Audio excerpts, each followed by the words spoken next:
ఎట్లా అంటే నేను నల్గొండ డిస్ట్రిక్ట్, నేను 2009 బ్యాచ్ సబ్ ఇన్స్పెక్టర్గా సెలెక్ట్ అయ్యి తర్వాత 2020లో ఇన్స్పెక్టర్గా ప్రమోట్ అయ్యి ప్రజెంట్ మీ సిరిసిల్ల టౌన్లో అంతా సిరిసిల్ల వాళ్ళు ఉన్నారా? బయట నుంచి ఊళ్ళ నుంచి వచ్చే వాళ్ళు ఉన్నారా? ప్రజెంట్ మీకు 1 year నుంచి ఇక్కడ నేను ఇన్స్పెక్టర్గా పనిచేస్తున్నాను. ఈ కమింగ్ టు మై సెల్ఫ్, నేను నల్గొండ టౌన్ బ్యాక్గ్రౌండ్ నుంచి బీఎస్సీ కంప్యూటర్స్ మీలాగా ఒక సాధారణ డిగ్రీ చేతిలో పట్టుకొని హైదరాబాద్ వచ్చిన తర్వాత బీఎస్సీ కంప్యూటర్స్ అంటే అప్పుడే మా బ్యాచ్ నుంచే ఇంట్రడ్యూస్ చేశారు. యాక్చువల్గా 2000 నుంచి 2001 నుంచి 2004 వరకు నా డిగ్రీ కంప్లీట్ అయింది. తర్వాత నేను బెంగళూరులో ఒక 1 year సాఫ్ట్వేర్లో కూడా వర్క్ చేశాను. మైంట్రీ కంపెనీలో సాఫ్ట్వేర్ టెస్టింగ్ కోచింగ్ తీసుకున్న తర్వాత మైంట్రీ కంపెనీ అంటే almost MNC, one of the best MNC company. దాంట్లో జాయిన్ అయ్యి ఒక 1 year చేసిన తర్వాత మెయిన్ అంటే ఇక్కడ నేను బీఎడ్ కంప్లీట్ చేసి అక్కడికి వెళ్ళాను. డిఎస్సి ఎగ్జామ్ రాసిన తర్వాత అక్కడికి పోవడం జరిగింది. డిఎస్సి రావడం వల్ల బ్యాక్ వచ్చాను. నేను 2006లో నేను గవర్నమెంట్ టీచర్గా సెలెక్ట్ అయిన తర్వాత ఎంఎన్సీ ప్రైవేట్ జాబ్ పెట్టుకొని మళ్ళీ సర్వీస్ ఇండస్ట్రీ, ఎందుకంటే బేసిక్గా మా వాళ్ళని కూడా గవర్నమెంట్ ఎంప్లాయ్ సర్వీస్ మోటోతో ఖచ్చితంగా గవర్నమెంట్ జాబ్లో ఉండాలనే ఇంటెన్షన్తోనే నేను మొదటి నుంచి చదువుకున్నాను. అదే ఇంటెన్షన్తో గవర్నమెంట్ సర్వీస్లోకి ఎంటర్ అయినా ఒక 2.5 years గవర్నమెంట్ టీచర్గా సర్వీస్ చేసిన తర్వాత మళ్ళీ నాకు ఎందుకు అందులో అంత ఛాలెంజింగ్గా అనిపించలేదు. అది రొటీన్గా కొంచెం నాకు ఎందుకు సెట్ కాదనిపించింది.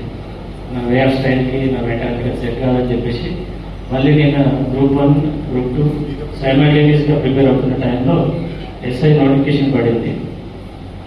కొంత డిఫరెంట్గా ట్రై చేయాలనే ఉద్దేశంతో ఈ సర్వీస్లోకి వచ్చాను. నేను బిఫోర్ దీంట్లో రాకముందు కూడా నాకు వేరియస్ సర్వీసెస్లో అంటే different 3 services other government services కూడా సెలెక్ట్ అయ్యాను నేను. This is my 5th job actual.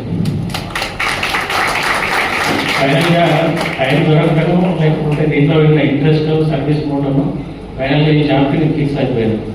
దీంతో ఫిక్స్ అయినా దీంట్లోకి వచ్చిన తర్వాత ఎలాంటి జాబ్ అటెండ్స్ కానీ ఎలాంటి కానీ చేయలేదు. అట్మోస్ట్ సాటిస్ఫాక్షన్తో నిరంతరం పబ్లిక్తో కలిసి ఉండే జాబ్ కాబట్టి నాకు ఎక్కడ బోర్ అనిపించలేదు. ఎవ్రీడే ఒక డిఫరెంట్ ఛాలెంజెస్తో జాబ్ ఉంటుంది కాబట్టి చాలా మంచిగా అనిపించింది. నేను ఎందులోనే ఫిక్స్ అప్ అయిపోయి ఉన్నాను. డిగ్రీ చదువుకునే రోజుల్లో వాస్తవానికి నేను కూడా మీలాగా బ్యాంక్ బేస్ స్టూడెంట్నే. నేను డిగ్రీ ఫైనల్ ఇయర్ చదివేటప్పుడు అందరూ అనుకున్నారు వీళ్ళు దేనికి పనిగా కూడా పోతుంది ఖచ్చితంగా. ఎందుకంటే ఎంతో కూర్చోవడం, లెక్చరర్స్ మీద కామెంట్ చేయడం, కాలేజీకి ఒక రోజు వస్తే 4-5 రోజులు ఎక్కువ తిరగడం అట్లా చేసేదాన్ని.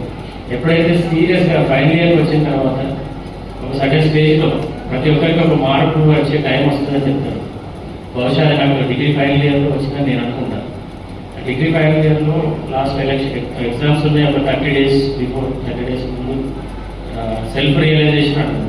అది ఏ రకంగా కలిగింది, ఎట్లా మోటివేట్ అయిందంటే మన ఎగ్జాంపుల్స్ ఎక్కడో బయట మోటివేట్ చేసే పర్సన్స్ గొప్ప వాళ్ళు అయ్యాల్సిన అవసరం లేదు.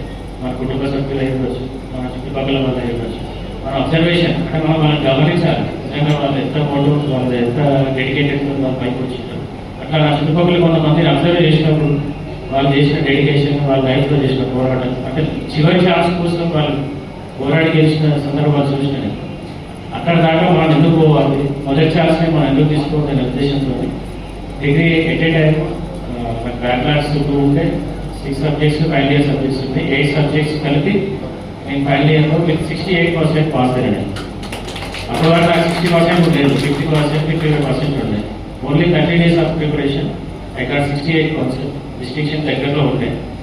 తర్వాత బిఎస్సీ కంప్యూటర్స్ చదవడం వల్ల నాకు బిఎడ్ ఎంట్రన్స్ రాయడానికి చాలా ఇబ్బందికరమైన విషయం ఏంటంటే బాటనీ, జువాలజీ సబ్జెక్ట్స్ ఉండాలి డిగ్రీలో.